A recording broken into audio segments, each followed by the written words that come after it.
r/ask Reddit. What is the dumbest idea you have ever had that actually worked? In university I was late on an assignment that was supposed to be in my TA's dropbox by noon that day. I didn't manage to get there until almost 3, so I was sure he had already emptied it. Now, the drop boxes were literal boxes in cubbies with a slot on the front and a lock on them that prevented them from being pulled out. The rack holding them was just a basic metal frame with about 5 rows of boxes. My TA's box was somewhere in the middle of the shelf. So I figured, I'm late anyways, why not take a chance? And slipped my assignment into the box below my TA's box. I got my assignment handed back a few weeks later than everyone else, and it had a note from another TA scribbled on it that said, "Looks like this fell into my box by mistake." I got full marks on the assignment. That's genius.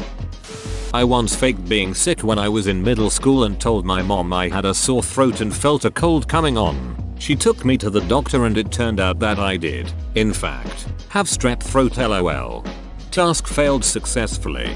A lot of times I've faked sick in my life I've wound up actually being sick. I've started recognizing the inexplicably strong urge to bail on something as one of my first symptoms when I'm actually getting sick. In college I was taking a class that required me to purchase an online textbook and workbook that was registered under your name, basically ensuring that each student would have to buy a new online copy each semester instead of buying used textbooks. I had a friend who took this class a semester before me, so we came up with the idea to message customer service and explain that I had recently gotten married, so my last name had changed, and I legally changed my first name from my friend's first name to my first name, and I would need them to change it in their system. It totally worked, and the rep even congratulated me on my marriage. I think it's nearly criminal to enforce students to buy new books instead of used ones, especially when it's the professor's own textbook. I used to know a guy who, every week, would order his Saturday night curry for delivery while sitting in the pub and then walk over the road to the curry house and get it and himself delivered home. This went on for about 10-12 weeks. One week, we were sitting having a pint and the owner of the curry house walked in, took his order, and had him picked up from the pub. He said it was easier for everyone concerned. That's the most British thing I've ever read. I often forget that Indian food for Brits is akin to Mexican food for the US. It makes sense historically, too. I used a soap bottle as a makeshift sink plunger. And this worked. I'm impressed. Yep, the neck of the bottle fit the drain near perfectly, so I just had to stuff a rag into the overflow drain. I didn't want to use my toilet plunger in my sink, so this was what I did. Bobcat tire blew during a job. Had another tire, but no jack. Positioned the Bobcat behind a dump truck. Bobcat then tries to lift the ass end of the dump truck. Dump truck hella heavy. Bobcat lifted itself instead. Tire changed and back to work. That sounds like a good way to end up crushed by a skid steer. It was a dicey situation to say the least, but it was far superior to any other idea being suggested at the time. I even remember me saying this is a bad idea, and it was my idea. Put Jesus in his Wi-Fi password in church. It worked. Ha, Jesus really is the answer. Far from the dumbest working idea in the thread, but I once got an extra day to work on a video project in high school by coming to class with a video that was just a quarter second of blackness, eagerly volunteering to go first, then acting confused and scared when the file didn't work. The teacher took pity on me and told me to just bring it the following day, and I got to finish it that evening and still got full credit as if I did it on time. I once completely blanked on an essay assignment and didn't realize till I was sitting in class. Luckily, the teacher didn't collect the essays till the end of class and I proceeded to write the whole paper in my notebook during lecture. When people were handing in essays, I went up and told the teacher that I forgot to print it, but I had a version in my email, showing him the handwritten one to prove I had completed the assignment. He let me go print it and I typed the whole thing up in like 5 minutes, ran back, handed it in and got like a C or B. Couldn't argue that since I was about to get a 0.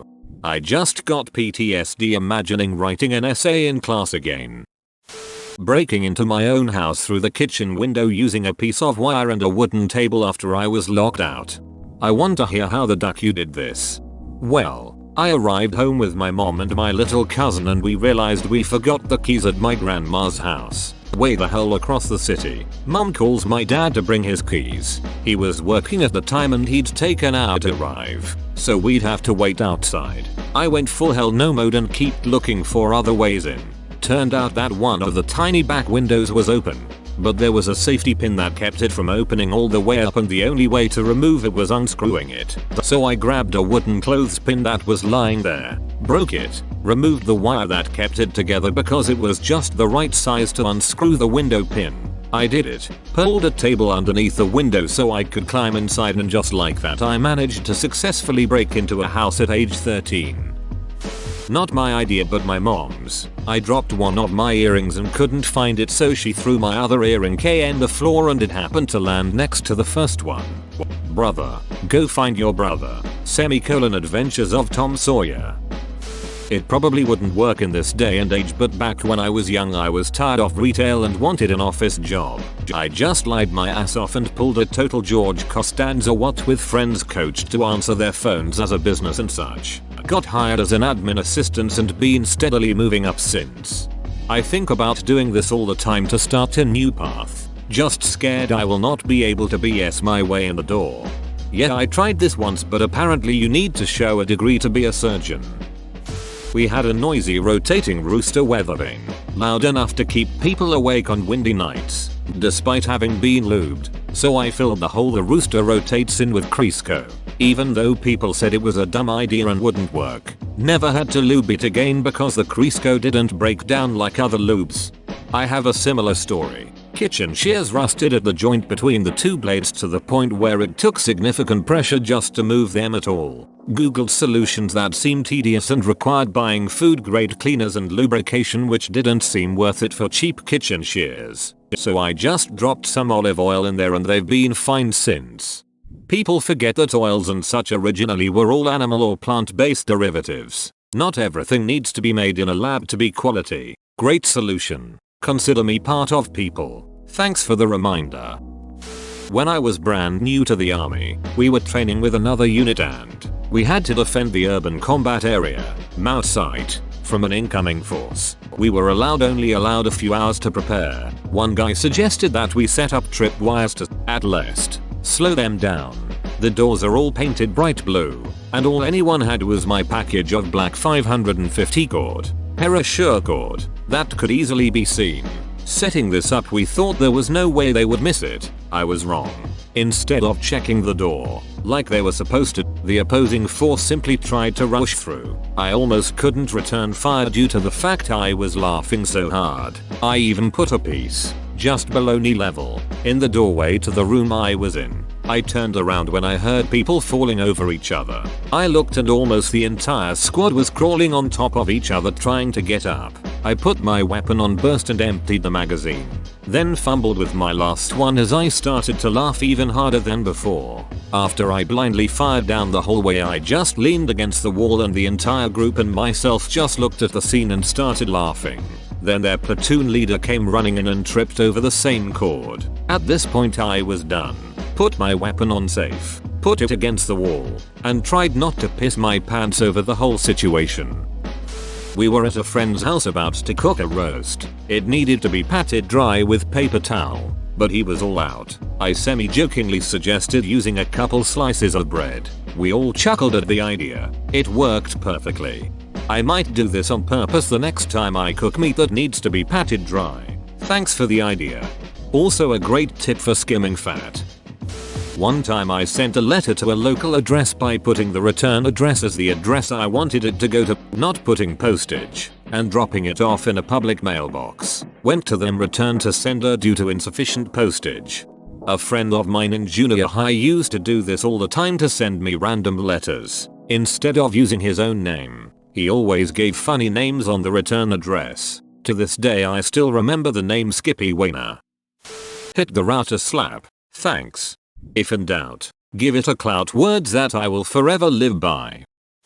Was really desperate to leave past employer after 15 years. Had been applying and interviewing and striking out. Finally got an interview at a place where, at the time, I felt, I am not really sure this is right for me. but anything is better than where I am at. Instead of prepping for the interview, rehearsing answers, etc., I pulled an office space. I was cocky, brash, unconcerned, made it seem like I was happy where I was at and didn't really care if I got the job or not. They called me back the next week and I waited a week to return their call.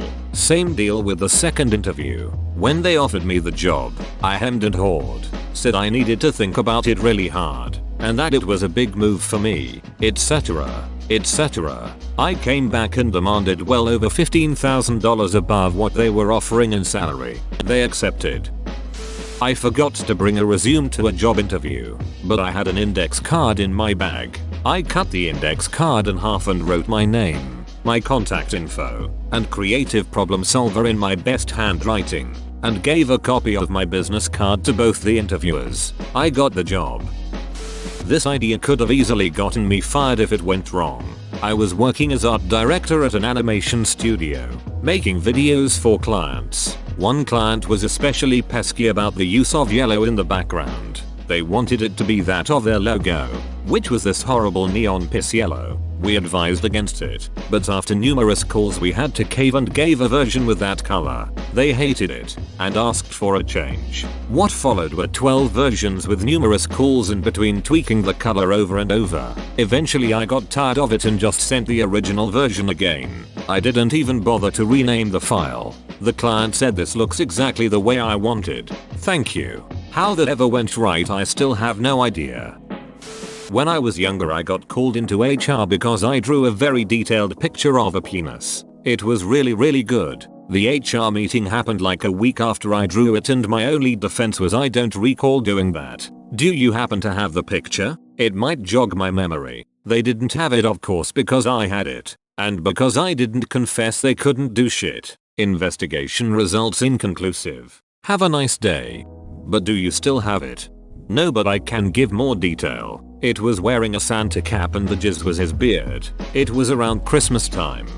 I'm confused. Did someone else see you drawing it and reported you? Also, why the shit are you drawing Santa penises at work?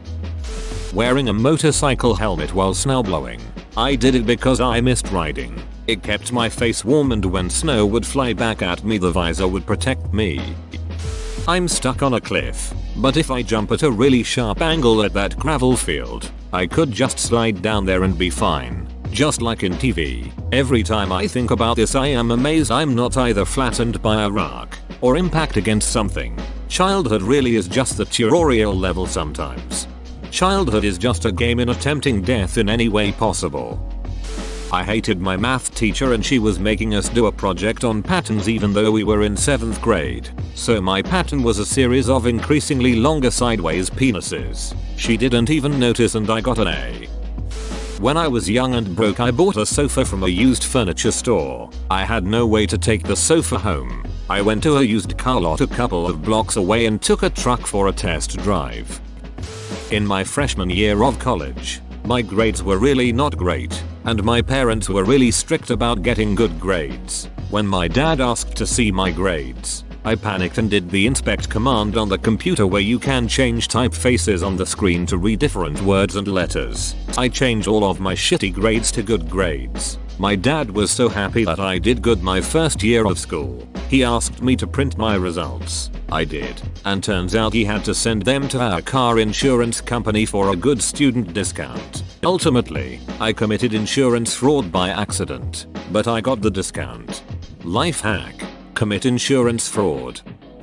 When I was like 7 years old I was playing in my back garden with those incredibly bouncy little balls you got. Just bouncing them high off the house and letting them bounce randomly before trying to catch them, as you did. One time I went for this huge throw off the wall and it bounced crazily off various surfaces so fast I completely lost track of it. So my 7-year-old logic was to stand back in the same place and throw another ball the same way. I watched it bounce this way and that about 10 times before finally hitting a plant and coming to a rest in a flower bed. I went over to pull back the foliage and sure enough there were both balls literally lying touching each other in the mud.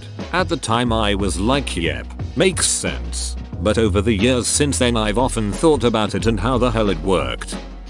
My headphones kept cutting out, so I took a toothpick and scraped the inside of the headphone jack on my phone. Several clumps of dust fell out, and afterwards the headphones worked just fine.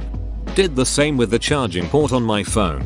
I'd been assuming the contacts were broken or the cable was, but no, the plug just wasn't staying in well enough. Using a pocket knife to Skyrim lockpick a door.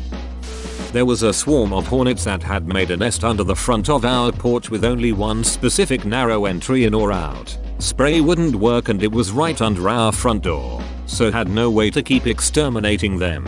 Then I realized why not wearing blades of metal. We did have an old 50s metal fan and I could maybe blow them away from the entrance so they had no way to get in. The unanticipated effect was that it worked, though after a few hours had created a Civil War battlefield of dead or dying hornets piling up like a zombie tower in World War Z. Every few moments you'd hear thunk as another hornet fell into the trap. So satisfying. I was pulled over for speeding by a state trooper with a car full of friends in college. I didn't have time to explain to them what I was about to do, and to just go with it. Officer is walking with that swagger walk they do when they do they're gonna write a ticket, and he comes up to the window and I'm having a full-on asthma attack, wheezing and rocking back and forth saying my inhaler ran out. Trying to get to a Walgreens for a new one, the guy was like, oh shit, follow me. I got a police escort to buy a pack of gum. Got out of the ticket. Mixing strong coffee with Monster Energy. It worked because I wrote half a book in one sitting. It was dumb because, well, had a video card die on me. Thought that maybe the solder had melted away from it overheating. So I had the idea to stick it in the oven briefly to melt the solder into place. Looked online and it is apparently a normal thing to do. Worked like a charm. My parents used to run a bed and breakfast, and we used to keep a section of the house locked. Only light security was just supposed to stop guests accidentally going into our living space. We used to keep the key on top of a door frame. Turns out the frame was hollow and there was a hole on the top. I put the key up there. It fell into the hole but didn't sound like it dropped all the way to the floor. 14-year-old me didn't realize taking the door frame off isn't a major job, so I was a bit worried my parents would kill me. Found myself a wire coat hanger, straightened it out and attached a magnet to the end to go key fishing. It was more out of desperation than anything else, but it somehow worked. I was like 7 and had a loose tooth that I couldn't pull out. Tried to string attached to the door. Didn't work. So I tied a string to it and tied the other end to my dog's collar. Threw a tennis ball. Bye bye tooth.